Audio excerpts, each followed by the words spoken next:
This is a Sheridanlife Radio podcast. Welcome to Slipstream Podcast, a bi-weekly podcast on all things F1 and F1 culture. This week, we're talking about Max Verstappen, and we're looking into his previous 2025 season and how he got to that point in his history when he started karting and growing up. What makes Max Max? Exactly. So this is Jenny. I'll be the host, and I have my co-creator and co-host, Cam. Hi. And Cam, what got you into F1 initially? Growing up, my dad and my brother, they loved F1. It was all around me. I personally wasn't that big on it. Recently, in the past year, I've gotten a little more into following it, and I think it's interesting. And I've been wanting to learn more, so I think this is a good experience for myself to learn more within this podcast. Okay. And when did you start? Because you're an OG. I started watching F1 back in 2012, I believe. It was back when Kimi Räikkönen was racing for Ferrari, and my first race that I've ever saw, it was Monaco, and then there was this I forgot the corner name, but it was like a beautiful corner where you can see like the cars whiz past, and then it's like in sequence, so you'll see the first car, second car, third car, and then as a kid I was like, wow, that's kind of cool. And then I wasn't like fully invested or fully interested for a while, and then I started like really watching the news and really following it early 2020-ish. And then, not gonna lie, it's because they were good looking guys. No, that's the crazy reason, but hey, it got you into it, and it's a great sport. Yeah. What we're going to be doing is we're going to be talking about different racers. So this week is all about Max Verstappen. So we're going to start off by talking about his 2025 season this previous year, and it was a big one. Yeah, I think Max has always been a strong all-around driver. Like all the other racing drivers have said, like it's not a matter of if Max is going to pass you, it's a matter of when. So that kind of pressure and speed and the confidence that Max has. But I think this year it was quite unfortunate just because of the Red Bull situation. The team itself was struggling a lot because the team principal, Christian Horner, he left like around 6 months ago because there was a lot of weird texts he was doing and it got exposed. Yeah, it's unfortunate because Max Verstappen himself, he was doing pretty good this year, ending with a second overall. Yeah. Himself, he was on his prime, and just Red Bull, the team couldn't keep up with that. Yeah, even just all the drama with Christian Horner and all that. This year of the 24 races he had 15 podiums with 8 first place finishes, which is very much leading the pack of all of the F1 drivers. I would like to say Max had a poor start to the 2025 F1 championship because I think it was within the team having the internal team conflicts, especially with the team principal not even knowing why he got fired, and a lot of like uncertainties in F1. A lot of players in terms of the team also moves around. Like they had the main mechanic Adrian Newey, who has been making cars and winning championships back when Hamilton was in McLaren. But yeah, this guy, he knows aerodynamics, and people say he can see the winds, on the cars instead of the cars being in the wind tunnels. He can already see it because he's just that much of a designer and an engineer. Yeah. And they lost him to Aston Martin. And just losing key players like Christian Horner, the team principal, got let go, and just losing the main engineer like Adrian Newey, and a lot of key players leaving Red Bull, and just the team kind of collapsing. I think that's what made Max have a really weak start because F1, the way it's structured, there's a big summer break. And before the summer break, Max was actually 81 points behind compared to Oscar, who was leading the championship at the time. Yeah. And this was for the Belgian Grand Prix. And Max was 16 points behind Lando. And at the end of the season, he finished 2 points behind Lando. So he was very close to getting that championship. It really goes to show how in the second half of the season, he locked in. He drove so well, ending up 2 points behind Lando in second place of the championship from going like 80 points behind. Yeah, at 81 points behind. Before the summer break, he was 81 points behind the driver who was leading the championship at the time. Yeah, Oscar Piastri. Yeah. Which is honestly really impressive for Verstappen to be able to come back like that. And it's unfortunate that the team didn't have his back just with all the troubles at the start of the season. I mean, Yeah, I think it's just it's so heartbreaking because Max was saying the only way they can win against McLaren is by capitalizing on McLaren's mistakes. Yeah. For example, I believe it was Las Vegas Grand Prix when the two McLaren drivers were completely eliminated from the podium positions because their car was found illegal by the FIA standards. yeah. And you know what? I think we're talking about points without really describing what the points are. So, how do you think the point system works in F1? The points basically, with every race you have, you end in a position. Depending on that position, you get a certain amount of points corresponding to it. But I believe there are also bonus points that you can be given out. Yeah. Like the fastest lap. Yeah, fastest lap. And so there are ways to get more points without coming first. But yeah, generally you want to be first to get more points. Yeah. I believe it's 25 points for the first place finish and the following. And I believe you do not get points past the 10th place, but I could also be wrong because it does change like every year. So yeah. But in terms of Max, I wanted to talk about his Sao Paulo, I call it the Maxter class. What he did was that he started in the pit lane. Why? Because of Parc Ferme.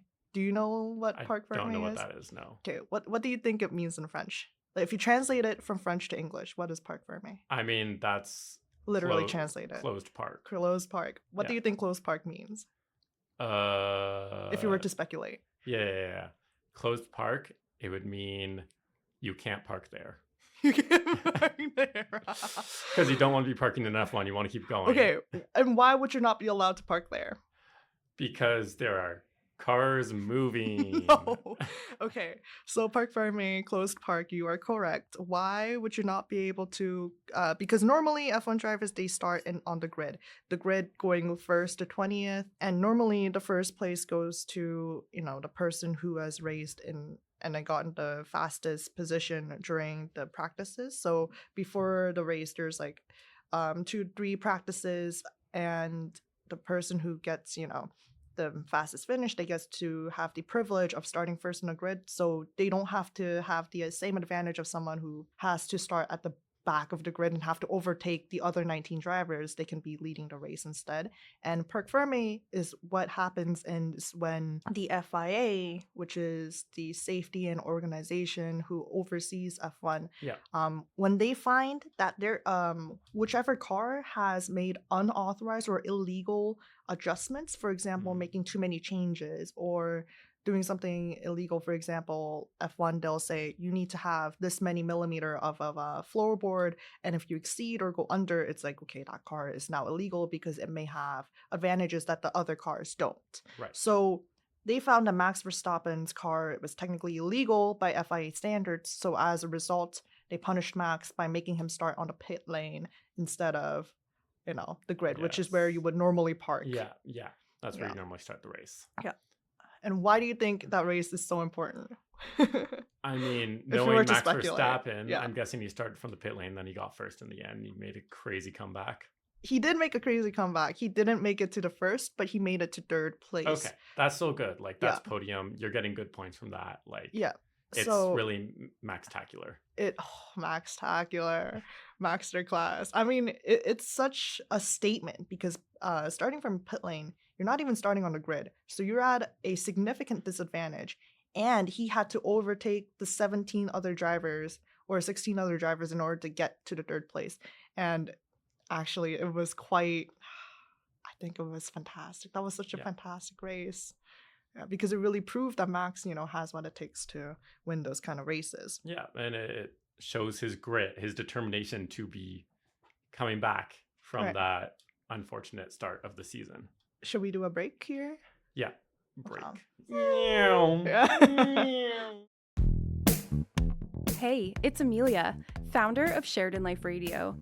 If you're listening to this and are wondering how podcasts like this even happen, the answer is students like you. Sheridanlife Radio is a student-run station where you can get involved in podcasting, radio hosting, music programming, production, journalism, and creative leadership. No experience required. If you want real media experience while you're still in school, this is where it starts. Head to Sheridanlife Radio and get involved. we come back. We're back, guys. And we're We're here to back. talk about actually the winner of the previous championships, the 2025 championship, Lando Norris. And let me tell you what Lando had to say about Max Verstappen. So Lando has been quoted saying, "It's hard to beat someone who was born into an F1 seat," addressed towards Max Verstappen. Yeah. And he also said, quote unquote, "If I could go back and choose how to be a better driver, I would also have a mom and dad who were racing drivers. Start when you are a baby in the paddock, start karting at whatever age," he did. And what do you think Lando Norris is trying to get at while talking about Max? Max is a Nepo baby.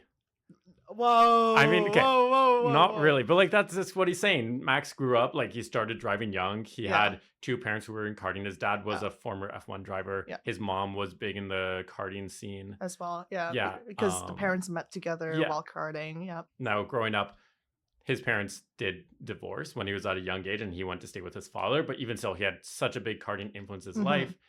And he had the ability to start go-karting from a very young age. That's true. Go-karting is significantly expensive. Like, how Oh, much yeah. is it? Like 100,000? Because you have to buy your own carts, right? All your Yeah. equipment, all Yeah. your gear, anything breaks, you have to fix it. Yeah.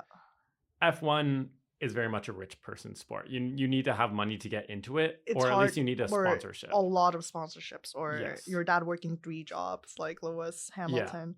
Okay.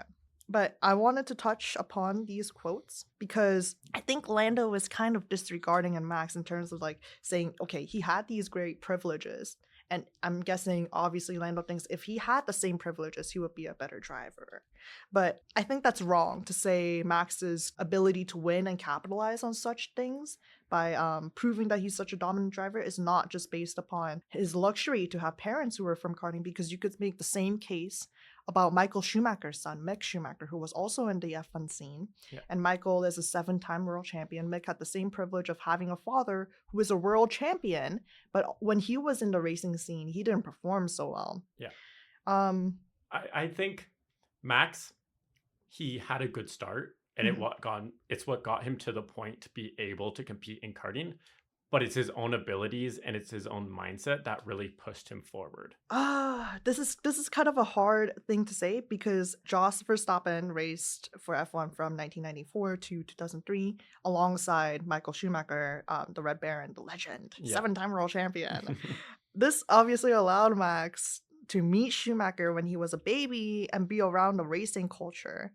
But I wanted to touch upon the kind of stuff that Max had to deal with, which is when Max was 14 years old, coming back home from an Italian karting event after a disappointing finish when Jos just decided to leave Max alone at a gas station. Oh. And then, yeah, obviously he picked Max up after, driving off a little bit. But it's like, I don't know. If my dad did that to me, I would never want to kart again. It's negligent parenting. I feel like you see that quite a bit in that sort of industry, or at least some form of celebrity industry in that kind of way. But yeah, it's not great. It really frames Jos as the kind of parent that's like really living vicariously through his own son. Totally.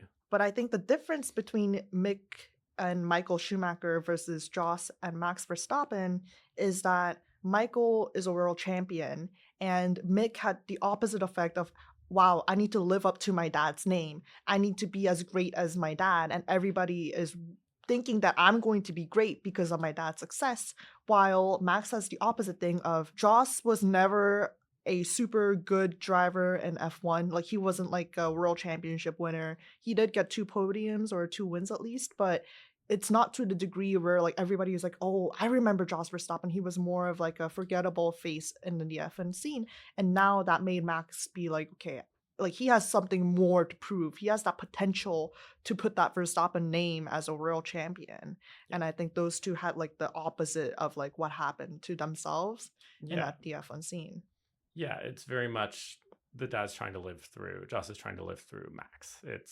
And you could say, hey, it pushed Max to do great. To be great. And what if that didn't happen? Well, we don't know. That's a completely other story. But it's thinking like, hey, if they grew up in different circumstances, would he be the same person? And no, would he still be in F1 and as great as he is? We don't know. But I think to reiterate and touch upon what Lando Norris was saying, that sure, he had the privilege, but he also had such traumatic events happen to him. And Max was able to survive through all those experiences and become a better person as a result of it. And could Lando Norris say that he would, even be able to be as great of a person as he was if he had same level of Max's, not only just the parental guidance, but also the same trauma? Would Lando Norris have been able to push past through it? I don't think so. I think it's very ignorant to say someone's success is just because of their backstory, especially when that person has been through so much and had to prove through so much, especially living under Jos Verstappen's kind of hard love kind of parenting. It's Verstappen's ability to push himself forward, even through his background, and whether it helped him or it didn't. It's his mindset of being able to fully focus on F1 and put himself, his whole body to that. And we've seen that it's made results. I think Max is also very interesting because normally other drivers, they have to go through racing from F3, F2, F1, and all the way to the point when they have proven themselves as champions of whatever F2 or F3, which is like the lower levels of F1. Then the racing, whatever sponsors or champions or teams will look at, like McLaren will be like, okay, this kid has won that team. Let's get him in. I think he's ready for F1. But for Max, he skipped that. He went from, I believe, straight from karting to F1. And was it? No. So he started in karting. Right. Did that really big. 2013, he had a really amazing year. And that's when he was racing internationally. He was winning a lot of championships. The year after that, he got picked up by F3. He was with F3 for 1 year. Okay. In his rookie year, he won a race, which is pretty crazy for your rookie year in F3. Yeah. And then the year after, he joined Toro Rosso. Right. Which is okay. And that's for, if you don't know, that's the junior version team for Red Bull. And Toro Rosso, they've kind of rebranded through the years. This past year, they were known as the Racing Bulls. It was AlphaTauri at one point, and now it was Visa Cash App Red Bull, and then now it's Racing Bulls. It's Racing Bulls. Yeah. So it's kind of strange, but it's the junior Red Bull team. Yeah. And after 1 year with the junior Red Bull team, they promoted him. Yeah. And so he started with Toro Rosso in 2015. In 2016, after 4 races, they moved him up to the full Red Bull team to replace Daniel Kvyat. Yeah, Daniel Kvyat. And he's been with Red Bull ever since. He's a Red Bull baby. Yeah, he is. And it's interesting because he's had 6 different teammates. And through all that time, Verstappen stayed with Red Bull. And he's just outperformed everyone basically at a certain point until they've fallen off, and he's stayed with it. Yeah, I think that raises an important point I just want to touch upon, because I think it's hard not to mention this without mentioning Max, is that a lot of people speculate, hey, for F1, there's 2 drivers, 2 cars, and they always prioritize the first driver over the second one because the first driver is supposedly the better driver out of the 2. Yeah. And each time when Max is driving his car, people are speculating that Red Bull is paying more attention to Max's car and developing Max's car instead of the second driver's car. And I think what it is that apparently from, I believe it was Alex Albon, who is also an F1 driver, was talking about Max because he had been Max's teammate for Toro Rosso. Yeah. And he was talking about how basically Max, as he is progressing through the year, his car nose gets sharper, which is kind of like, if we had to explain it, it would be the same as when you're playing an FPS game and you have a really fast sense, like really sharp sense. And it's kind of scary to really hard to really control the car. But that's how Max is so good, is that like, it's so hard to compete against someone like that and to have such a high benchmark, and you're bringing in these drivers who have to be put up with being compared to Max all the time. I think it's really hard to, stay in that position for a long time. Yeah, Red Bull knows that Max can perform at the highest level with this very streamlined car. Now, not everyone will be able to perform at the streamlined car, but they're putting kind of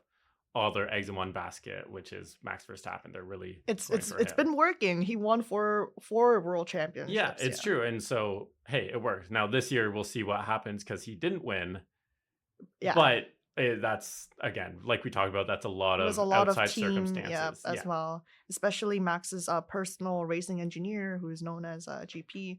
It's his short form of his name. And GP, they're like a married couple. Like they kind of like argue, banter, but when Max goes, "Oh, I braked here," GP knows, "No, you did not," and he has that ability to call Max out, and then they get better as a team because of that. But GP has been going through a lot of family drama, and he wasn't able to attend certain races. And at the end of the 2025 season, GP was actually seen crying, and GP felt Oh, so wow. sorry for Max because he felt like he could have pushed Max to maybe win the championship had he been present. And, Max, through the radio, he told his team, like, he's proud of them, like, to not be so harsh on themselves. And I think that really shows how much Max has matured throughout the years because he was very Definitely. zen about coming second. He knew he's not a winner, but he still fought the best of his capabilities. Yeah. And he also told his team to, not be super harsh on Yeah. themselves. He did his because, best. He didn't win, but I think he can be proud of what he accomplished. I think it was so telling because although he didn't win, he did his best. And it's just that kind of performance and that kind of narrative and storytelling that really proves people, hey, Max isn't the villain. I want to support this guy. Yeah. And a lot of people were upset that Max didn't win and Lando took it. Oh, yeah. Just because of the push at the end that Max did, Mm-hmm. they saw a lot more in Max in terms of that storytelling than with Lando, who definitely, hey, he deserved it. He got a lot of points. He did Yeah. whatever. But a lot of people see Max Verstappen and say, hey, this is the story. It's Yeah. somewhat of an underdog story, even though he is Yeah. the Max Verstappen. Because he has such a slow start in the beginning of the season. And Yeah. also just like the quotes that I've been telling you, how Lando has been presenting himself through the press, it just came across as arrogant, and people like just kind of characterize Lando as being kind of brash and arrogant, and it just didn't come off very well when Max was being more understanding and a lot more zen about coming in second. And I think that's what also made people see those two in a very different way. I think if Lando had been more respectful, he would have gotten a lot less hate and a lot more congratulations from everyone else. Yeah, I agree. All right, well, that is what we have to talk about Max Verstappen. Before we go, his current stats as of the 2025 season: Verstappen has won 71 races and 127 podiums, and he's had 36 fastest laps. But yeah, that's all we have for you. Thank you so much for taking the time to listen to Slipstream.